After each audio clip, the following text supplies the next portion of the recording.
सबसे बड़ा खुलासा, उमेश पाल अपहरण मामले में अतीक ने जो चिट्ठी लिखी थी, वो एक्सक्लूसिव चिट्ठी में क्या कुछ था वो हम आपको बताएंगे, क्योंकि ये चिट्ठी गृह सचिव यूपी को लिखी थी अतीक ने। आखिर अतीक ने क्यों कराई उमेश पाल की हत्या, इस चिट्ठी में ये सबूत मिला है। जी मीडिया के पास से चिट्ठी की एक्सक्लूसिव कॉपी। 17 अगस्त 2012 को अतीक ने ये चिट्ठी लिखी थी। चिट्ठी में उमेश पाल के अपहरण के फर्जी होने का भी जिक्र किया गया था। चिट्ठी में अतीक ने लिखा, मेरे और मेरे भाई पर फर्जी मुकदमा हुआ, मेरी छवि धूमिल हो रही है और सम्मान कम हो रहा है। रिमांड के दौरान अतीक ने उमेश की हत्या करने की बात कबूल की थी। तो ये चिट्ठी इस वक्त हम आपको दिखा रहे हैं आपकी टीवी स्क्रीन पर, जो अतीक अहमद ने 2012 में 17 अगस्त को लिखी थी।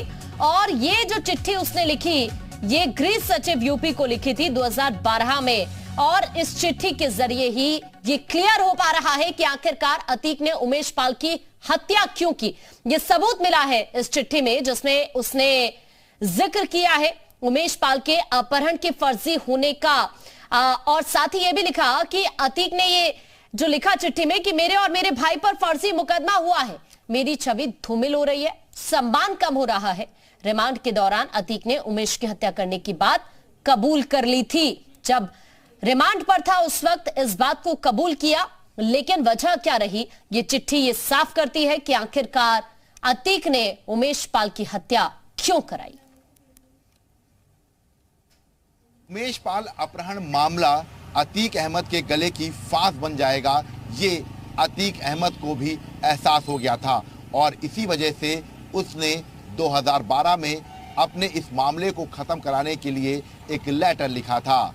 अतीक और अशरफ से जब उमेश पाल हत्याकांड मामले में पुलिस पूछताछ कर रही थी, तब भी अतीक ने ये कहा था कि उसकी छवि धूमिल हो रही थी और इसके साथ साथ उमेश पाल मामले को लेकर उसका साम्राज्य टूट रहा था और इसी को चलते उसने उमेश पाल की हत्या कराई थी।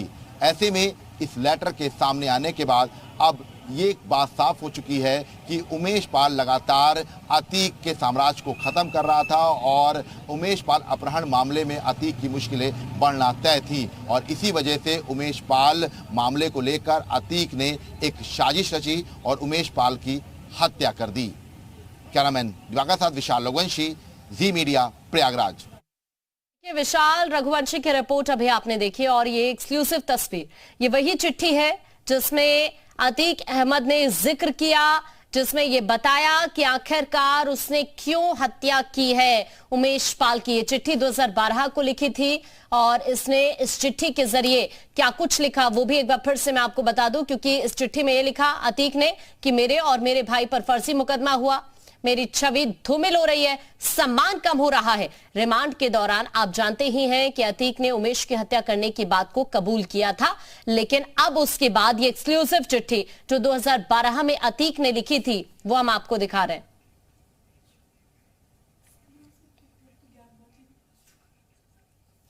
और इस वक्त कुछ खास मेहमान हमारे साथ जुड़ रहे हैं, एक एक करके सभी का परिचय मैं आपसे करा देती हूँ। इस वक्त आप बीजेपी प्रवक्ता अशोक पांडे जी हमारे साथ है, समाजवादी पार्टी से प्रवक्ता विवेक पांडे जी इस वक्त हमारे साथ है। बहुत स्वागत आप दोनों का। और इस वक्त हमारे सहयोगी विशाल रघुवंशी भी प्रयागराज से हमारे साथ जुड़े हुए हैं।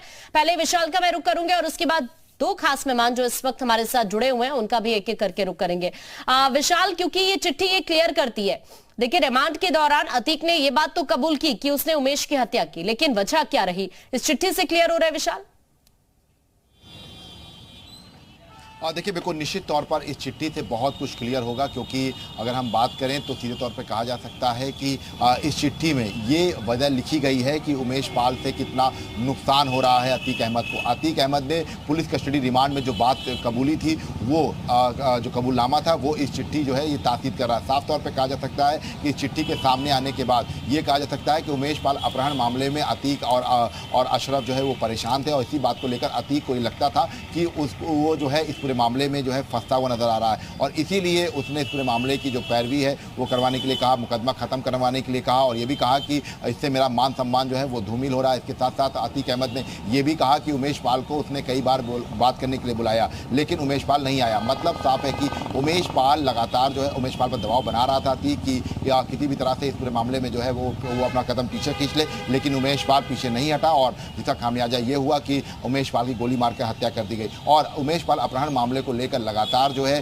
चूंकि ये समझ में आ चुका था अतीक को कि उसकी मुश्किलें आने वाले समय में बढ़ जाएंगी क्योंकि साक्ष्य में जो मिले थे उसके आधार पर, लेकिन ये जांच जो है ये ढीली हो गई। उसके बाद अचानक से जब 3 साल पहले जब इस पूरे मामले के लगातार जो है हियरिंग तेज हुई तब जाके इस पूरे मामले का जजमेंट आया। हालांकि इस बीच उमेश पाल की हत्या कर दी गई और इस बात को कबूला है अतीक ने अपनी पुलिस कस्टडी रिमांड में कि अतीक और अशरफ ने इस बात को कहा कि उमेश पाल की वजह से ही पूरा साम्राज्य जो है वो टूट रहा था, पूरा जो उसका जो डर था वो खत्म हो रहा था, उसका मान सम्मान धूमिल हो रहा था और इसीलिए उसने उमेश पाल की हत्या की ताकि उसका साम्राज्य बच सके। तो इस तरह की बात उसने पुलिस कस्टडी में कबूली थी और अब ये जो चिट्ठी सामने आई है, जो लेटर सामने आया, इसमें इस बात की पुष्टि है कि बाकायदा गृह सचिव को लेटर लिखा गया था 2012 में और उसके बाद इस लेटर को लिखने के बाद उसमें यह कहा गया था कि मुकदमा जो है खत्म करवाया जाए और इस पूरे मामले को लेकर यह भी कहा गया था कि उमेश पाल को कई बार बुलाया है लेकिन उमेश पाल नहीं पहुंचा। ठीक है विशाल, आप बने रहिए, मैं वापस अभी आपके पास लौट रही हूं और अब पहला रिएक्शन ले लेते हैं। समाजवादी पार्टी से प्रवक्ता विवेक जी इस वक्त हमारे साथ जुड़े हुए हैं। विवेक जी, ये जो चिट्ठी लिखी गई अतीक की तरफ से 2012 में लिखी गई थी गृह सचिव यूपी को, और जो लोग इस बात पर सवाल उठा रहे हैं, अतीक अहमद को लेकर जो सवाल उठा रहे हैं या फिर जिन लोगों के मन में ये है सवाल कि आखिरकार अतीक ने हत्या क्यों की उमेश पाल की, क्योंकि ये तो आप भी कहेंगे कि उसने रिमांड के दौरान इस बात को कबूल कर लिया था कि उसी ने उमेश पाल की हत्या कराई है, लेकिन क्यों कराई ये चिट्ठी ये क्लियर है बताने के लिए? देखिए आकांक्षा, मैं बहुत ही धन्यवाद दूंगा आपको कि आपने एक बहुत ही ज्वलंत विषय को उठाया है। आज चिट्ठियों की अगर बात करें तो मुझे लगता है 2 चिट्ठियां सोशल डोमेन में वायरल हैं। एक अतीक अहमद की जो चिट्ठी जो कि आपके माध्यम से पता चल रहा है मुझे इस समय की चिट्ठी सार्वजनिक हो चुकी है, और एक दूसरी चिट्ठी जो शाइस्ता परवीन उनकी बीवी ने लिखी थी मुख्यमंत्री को। तो मुझे लगता है दोनों ही चिट्ठियों के तुलनात्मक जो लिखावट है, जो बयान है, जो उसमें बातें निहित हैं, उन बातों का आकलन कहीं ना कहीं ये तो एसटीएफ या जो हमारी जांच एजेंसियां हैं वही पुख्ता कर पाएंगी। हाँ। लेकिन अभी इस समय सबसे ज्यादा गंभीर बात यह है कि शाइस्ता परवीन को इस समय मुझे लगता है न्यायालय के सामने आत्मसमर्पण करने की आवश्यकता है ताकि जो बचे हुए तथ्य हैं, जो सच है, वो सामने आ सके। क्योंकि देखिए, हम यहाँ पे बात कर रहे हैं अतीक अहमद का खात्मा हो चुका, लेकिन एक बात हम यहाँ पे भूल जा रहे हैं कि अतीक अहमद को मारने वाले एक नए माफिया का जन्म भी तो हो गया है। वो कौन लोग हैं जिन्होंने अतीक अहमद की हत्या करा के अपने वर्चस्व को, अपने रसूख को अतीक अहमद की जगह कायम करने का काम किया? उनको भी तो न्यूट्रलाइज करने की जरूरत है, वरना कल को पता चला एक अतीक अहमद के में दूसरा अतीक अहमद पनप गया। सबसे बड़ी बात है कि आज शाइस्ता परवीन को सामने आने की आवश्यकता है। उनको जब तक सामने आकर के वो बयान नहीं दर्ज कराएंगी, 161, 164 की प्रक्रिया का अनुपालन नहीं करेंगी, तब तक पूरी तरह से सच केवल और केवल बयानबाजी के दायरे में ही दौड़ेगा।